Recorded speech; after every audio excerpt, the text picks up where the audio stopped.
Hello friends. Mahatma Jyotiba Phule द्वारा लिखित पुस्तक इशारा, जिसे हिंदी में चेतावनी कहेंगे, इस किताब से कुछ अंश मैं आपके सामने प्रस्तुत कर रहा हूँ। महात्मा ज्योतिबा फुले ने एक छोटी सी किताब लिखी है। ये किताब एक शानदार ऐतिहासिक दस्तावेज है जो उस समय के समाज की वास्तविक स्थिति को दिखाता है। मैंने इस किताब के कुछ बीच बीच में से मैंने अंश लिए हैं जो आपके सामने रख रहा हूँ मैं। कुछ ही दिनों पहले की बात है, जब आर्य ब्राह्मण पेशवा के अंतिम वंशज राव बाजी के कार्यकाल का अंत होने तक किसान लोगों को लगान देने में भूल से थोड़ी सी भी विलम्ब होने पर उन्हें धूप में गर्दन को घुटनों तक और हाथ के पंजे को पाँव के अंगुलियों को छूने तक झुके रहना पड़ता था और उनकी पीठ पर एक बड़ा पत्थर रख दिया जाता था। कभी कभी उस किसान की पीठ पर उसकी औरत को बिठा दिया जाता था। नीचे से उसको मिर्ची का धुआं देकर प्रताड़ित किया जाता था। इस प्रकार सत्ता के नशे में अंधे होकर प्रजा से क्रूरता पूर्वक अमानवीय व्यवहार करने वाले, प्रजा को पशु से भी बदतर समझने वाले राजाओं की और उनकी जाति बिरादरी के लोगों की सर्वोच्च सत्ता इस देश की प्रजा के ऊपर चलती रही। ब्राह्मण राजा सैकड़ों साल तक प्रजा के ऊपर लगान का कमर तोड़ बोझ लादकर करोड़ों करोड़ रुपए डकार गए, लेकिन उन्होंने एक पैसे से भी कम मूल्य का काम कि कम से कम ईश्वर की सौगंध खाकर ये कह सकें कि हमने प्रजा के कल्याण के लिए खर्च किया है, नहीं किया था। अफसोस की बात है कि प्रजा से वसूल किए गए पैसों का उन्होंने जिस तरह गलत उपयोग किया, उन सभी बातों का बखान करने में हमें स्वयं लज्जा आती है। उन्होंने अपनी जाति के ब्राह्मण पंडा पुरोहितों के लिए जगह जगह पर देवी देवताओं के नाम पर संस्थानों, मठों, मंदिरों की स्थापना करके उनके लिए अन्न छत्र यानी कमाई के धंधे भी शुरू कर दिए थे।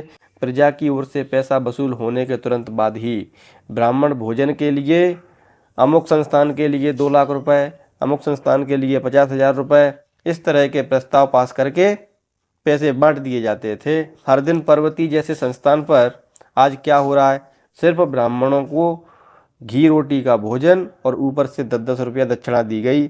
आज क्या हालत है, ब्राह्मणों को लड्डू का भोजन और ऊपर से 20-20 रुपया दक्षिणा दी गई। आज ब्राह्मणों को केसर भात का भोजन और ऊपर से हर एक को मुट्ठी भर के रुपया दक्षिणा दिए गए। इसके अलावा कई ब्राह्मणों को ताल जोड़ा, कईयों को साफा, कईयों को धोती जोड़ा, कईयों को इच्छानुसार वर्षासन देने की नियुक्तियां होती थीं। इस तरह ब्राह्मणों को उनकी इच्छानुसार पर्याप्त मात्रा में भोजन दिया जाता था, ऊपर से बेहिसाब दक्षिणा और पुरस्कार दिया जाता था। इससे गरीब प्रजा को बहुत ही कष्ट सहने पड़ते थे। इस तरह ब्राह्मण शासक प्रजा से लगान के रूप में वसूल किए गए सारे पैसे यानी धन दौलत की बर्बादी कर देते थे। सचमुच उस समय की प्रजा की क्या ऐसी स्थिति थी, वह अपने पेट का, अपने बाल बच्चों का गुजारा करने के बाद सरकार को लगान दे सके। इस संबंध में कुछ कहने की आवश्यकता नहीं। उनकी जो भी स्थिति थी उनको शब्दों में बयान नहीं किया जा सकता। बेचारी गरीब प्रजा को रातों दिन की चिलचिलाती धूप में, मूसलाधार बारिश में और कड़कड़ाती सर्दी के दिनों में समान रूप से खेत खलिहानों में मेहनत करते हुए अपना खून पसीना बहाकर रहना पड़ता था। उनको अपना और अपने बीवी बच्चों के तन बदन ढकने के लिए मोटा जोटा कपड़ा और पेट की आग बुझाने के लिए रूखा सूखा भोजन जुटाने में बड़ी हाय तौबा करनी थी। उनके सिर पर क्या रहता था, फटी पुरानी 20 या 25 हाथ लंबी चिंदी, जिसको फेंटा कहने में बड़ी लज्जा आती है। प्रजा की नंगे बदन ही पूरी गर्मी और पूरी बरसात बीत जाती है। कभी बदन पर फटा पुराना तो कभी कोई चुभने वाला धुस्सा यानी ये टाटका होता था। पाँव में 5-7 जगह सिली हुई, ऊपर से रस्सी के टुकड़ों के द्वारा बंधी हुई जूतियां थीं। वह भी जब कभी धूप हो उसी समय पहनी जाती थी और धूप का समय बीत जाने के बाद दूसरे साल की दोपहर के लिए संभाल कर रख दिया जाता था। शेष पूरे साल भर पाँव को भी पता नहीं होता था कि जूता क्या चीज़ होती है। हमारी समझ में नहीं आता कि हमें इससे आगे और क्या कहना चाहिए। अब आप यदि औरतों के कपड़ों के बारे में पूछेंगे तो उनके बारे में कुछ कहने बताने में हमें बहुत संकोच महसूस हो रहा है। वह बेचारी उसके साथ क्या समझकर अपने दिन गुजार रही हैं, यह बात तो वही जानती हैं, किंतु उसकी ओर से उसे तिल भर भी सुख नहीं मिलता। उसको कोई मोटा जोड़ा दुस्सा करीबन 2 या 2.5 रुपये के मूल्य पर मिल जाए तो उन्हें 1-2 साल तक चलाना पड़ता था। उनको स्नान करने के बाद बदलने के लिए दूसरी साड़ी या कोई दूसरा चिथड़ा भी नहीं मिलता था। लेकिन उनके ऊपर इतना काम लदा रहता था कि वह साड़ी या दुस्सा को 4-4 या 5-5 दिन तक बिना धोए ही पहने रहना पड़ता था। उन्हें जब कभी काम से फुर्सत मिलती तो नदी नाले तालाब पर जाकर पहने हुए दुस्से या साड़ी का आधा हिस्सा बड़ी लज्जा से, दुखी मन से, लजाते हुए तन बदन से उतार देना पड़ता था और वह उसे पहले धो डालती थी। उसी प्रकार जब साड़ी या दुस्सा जीर्ण शीर्ण होकर फटने लगता तो वह उसे फटे हुए एक हिस्से को पहले सिलवाती थी, बाद में उसे पहनने के बाद दूसरे हिस्से को सिलवाती।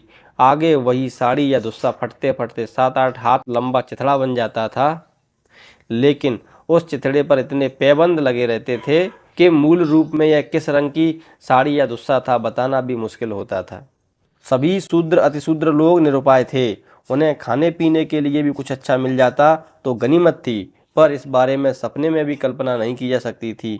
हर दिन ज्वार बाजरे या ज्वारी की रोटी, वह भी केवल नमक के साथ, कभी लाल मिर्ची के साथ, कभी हरी मिर्ची के साथ या कभी केवल प्याज के साथ खानी पड़ती थी। कभी सब्जी के लिए तेल मिल जाता तो नमक मिलना मुश्किल था, नमक मिल जाता तो मिर्ची मिलना मुश्किल थी। कभी ज्वारी कभी कनकी को भूनकर उनका सत्तू बनाकर खाते पीते थे। कभी केवल पत्ती वाली सब्जी भाजी को उबालकर खाते थे। कभी कभी जंगल से गूलर खाकर ही उसके सहारे अपना गुजर बसर करते थे। कभी कभी तो सिर्फ पानी पीकर और पेट पट्टी बांधकर खेत खलिहानों में खून और पसीना बहाना पड़ता था। इस तरह दरिद्रता से पीड़ित प्रजा के रुपयों पैसों को, जो प्रजा ने बड़ी मेहनत से कमाया हुआ होता था, ऊपर के कहे अनुसार अपनी जात बिरादरी के ब्राह्मणों को भोजन देने में ही फूंक दिया जाता था। यह बड़ी निंदनीय और कुधर्म नीति है। उन पैसों का करीब करीब कुछ अंश भी यदि इस प्रकार के तालाब, सागर, बांध, नहर बनाने में या उसी प्रकार के दूसरे अच्छे कामों में खर्च किया जाता और शेष रुपया पैसा आर्य ब्राह्मणों की मस्ती, अय्यासी, निठल्लेपन को बढ़ावा देने में खर्च किया जाता, तब भी उससे प्रजा का बहुत बड़ा कल्याण हो गया होता। प्रजा रोटी कपड़ों के लिए न घर की न घाट की जैसी हालत बनी होती है। ब्राह्मण और ब्राह्मणवादी राजाओं के नाम को भी कलंक न लगा होता। तो इस प्रकार से ज्योतिबाराव फुले आगे लिखते हैं, किंतु स्वार्थी धूर्त अपना ही हित साधने की मनोवृत्ति के कारण, स्वार्थ बुद्धि की वजह से और अपनी स्वजातीय स्वार्थी भावना की वजह से यह विचार उन्हें कभी सूझा नहीं। ज्योतिबाराव फुले आगे नई सरकार के बारे में लिखते हैं कि अधिकांश लोग जानते हैं कि नई सरकार के देश में किसानों का काम अधिकांश मात्रा में नहर पर निर्भर करता है। उसी की वजह से यहाँ के किसानों की स्थिति भी बहुत अच्छी हो गई है। उसी तरह इस देश में निजाम सरकार के राज्य में जहाँ जहाँ नहर है वहाँ कुनबी लोग खा पी कर खूब संपन्न हैं। सृष्टि क्रम के अनुसार वर्षा किसी भी एक देश के हिस्से में बरस जाए तो दूसरे हिस्से में बरसती नहीं। इस तरह वर्षा एक हिस्से में बरसती है तो दूसरे हिस्से में नहीं। इसी कारण किसानों को हर 10-15 साल बाद फसल पानी की अपर्याप्त मात्रा महसूस होने लगती है। इस प्रकार की अपर्याप्तता महसूस होने पर कई किसान पिछले साल की बचा कर रखी गई फसल, जो परिवार के सभी लोगों के लिए 6 माह तक चल सकती थी, उसे सारी खा लेने के बाद अगले साल उसके पास बीज बोने के लिए न तो अनाज ही रहता था और ना ही पैसा बचता था। जब इस तरह की मुसीबत किसानों पर आती थी तब मारवाड़ी और ब्राह्मण साहूकार लोग मालामाल हो जाते थे। इसके बारे में कुछ कहना शब्दों की सीमा के बाहर की बात है। ब्राह्मण बनिया लोग ऐसी मुसीबत में पड़े हुए कुनबी किसान को अपना परम मित्र बनाकर बड़ी खुशी मनाते हैं। ब्राह्मण साहूकार उनके घर जाकर पूछता है कि कहिए पाटिल, मुझे ऐसा लगता है कि आप बड़ी चिंता में पड़े हैं, आखिर इसका कारण क्या है। आगे की कहानी 1980 और 90 के दशक में आपने जो फिल्में देखी होंगी, उन कहानी में एक साहूकार होता है, किसानों को कर्जा देता है, अंगूठा लगवा लेता है और उनकी संपत्ति हड़प लेता है। ये पूरी कहानी ज्योतिबाराव फुले ने अपनी किताब में लिखी है। ये कहानी वास्तविक है। आज के हालात जो बदले हैं उसके लिए ज्योतिबाराव फुले ने, डॉक्टर बाबा साहब अम्बेडकर ने काम किया है, समाज को जागरूक किया है, उन्हें अधिकार मिले हैं, इसलिए आज उनके पास ज़मीन है, रोजगार है, पढ़ने लिखने का अधिकार है, अच्छे कपड़े पहन सकते हैं। ये बड़े संघर्ष की कहानी है। तो हमें हमारा इतिहास भूलना नहीं चाहिए। हमें बड़े संघर्षों के बाद आज का जो जीवन है सुखमय वो मिला है, बड़े संघर्ष की कहानी है। तो हमें हमारे महापुरुषों को पढ़ना चाहिए और हमें समझना चाहिए कि आखिर ये हमें क्या संदेश देते हैं। इसके साथ किताब का अंत तो नहीं होता है, लेकिन मैं अपनी बात को विराम देता हूँ। इस प्रकार के हमारे वीडियो देखने के लिए हमारे चैनल को सब्सक्राइब करें। Thank you very much.